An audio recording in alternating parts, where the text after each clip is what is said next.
Voilà, notre projet est intitulé Sama Santé et se présente comme suit. Vous avez... Voilà. Je m'appelle Sokhna Fatou Sey, je suis étudiante en management et économie du numérique. À toutes les filles du Sénégal, je leur dirais de persévérer,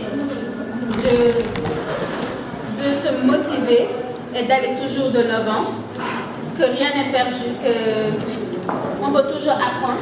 C'est un camp de codage de 10 jours à qui on devait apprendre aux jeunes filles, 25 jeunes filles, essentiellement le codage.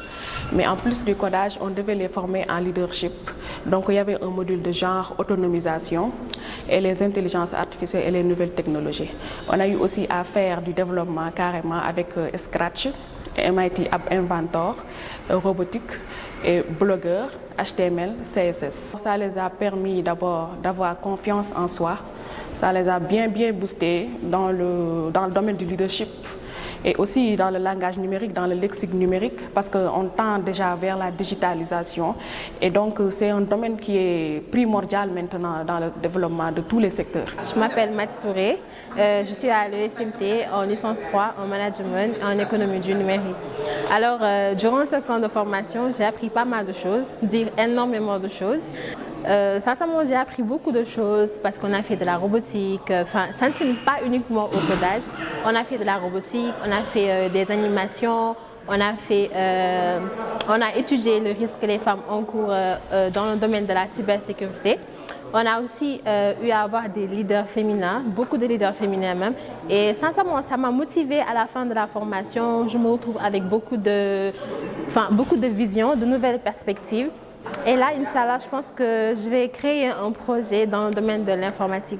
J'incite toutes les jeunes filles au Sénégal à venir participer à ce genre de camp parce que ça peut vous ouvrir beaucoup d'opportunités dans le futur et ainsi favoriser l'inclusion des filles dans le domaine de l'informatique et que ce n'est pas un frein, ce n'est pas un métier uniquement pour les hommes, mais aussi pour les femmes. Là, nous sommes dans une perspective, les filles qui ont eu à participer dans ce camp, de créer un groupe afin de sensibiliser les femmes, de beaucoup plus s'informer dans le milieu de l'informatique et de la technologie, mais aussi les sensibiliser concernant les risques des cybercriminalités, cyberharcèlement, etc. Je les félicite d'abord.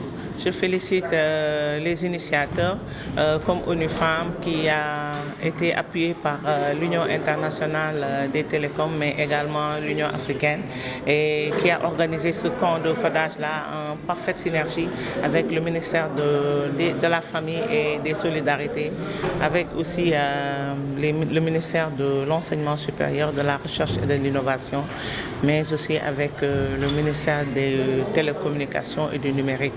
Donc, pour vous dire que c'est extrêmement important ce camp de codage qui a permis de former, qui est en son 3e étape, c'est la 2e phase, c'est la fin de cette 2e phase qui a eu à former 125 filles. Aujourd'hui, pour ce camp, la formation a concerné 25 filles au codage.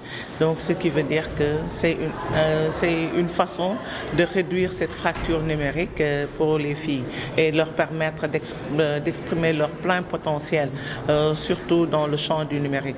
Quand on sait que les avancées technologiques montrent qu'il est extrêmement important pour les populations, les individus, les populations du Sénégal, particulièrement les filles, d'être formées aux technologies, particulièrement au numérique, parce que ça leur permet d'avoir une certaine autonomie, d'atteindre leur autonomisation, de pouvoir exprimer leur potentiel du point de vue entrepreneuriat féminin.